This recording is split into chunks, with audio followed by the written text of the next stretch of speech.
வாசிப்பவர் ஸ்ரீமதி செல்லம்மாள். பாரதியார் கவிதைகள். கண்ணன் பாட்டு. கண்ணன் என் சேவகன். கூலி மிகக் கேட்பார் கொடுத்ததெல்லாம் தாம் மறப்பார். வேலை மிக வைத்திருந்தால் வீட்டிலே தங்கிடுவார். ஏனடா நீ நேற்றைக்கு இங்கு வரவில்லை என்றால் பானையிலே தேளிருந்து பல்லால் கடித்ததென்பார். வீட்டிலே பெண்டாட்டி மேல் பூதம் வந்ததென்பார். பாட்டியார் செத்துவிட்ட 12ஆம் நாளென்பார். ஓயாமல் பொய்யுரைப்பார். ஒன்றுரைக்க வேறு செய்வார். தாயாதியோடு தனியிடத்தே பேசிடுவார். உள்வீட்டு செய்தியெல்லாம் ஊரம்பலத்து உரைப்பார். எள் வீட்டில் இல்லையென்றால் எங்கு முரசறைவார். சேவகரார் பட்ட சிரமமிக உண்டு கண்டீர். சேவகரில்லாவிடிலோ செய்கை நடக்கவில்லை.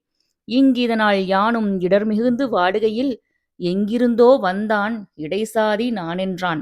மாடு கன்று மேய்த்திடுவேன். மக்களை நான் காத்திடுவேன். வீடு பெருக்கி விளக்கேற்றி வைத்திடுவேன். சொன்னபடி கேட்பேன். துணிமணிகள் காத்திடுவேன். சின்னக் குழந்தைக்கு சிங்காரப் பாட்டிசைத்தே ஆட்டங்கள் காட்டி அழாதபடி பார்த்திடுவேன்.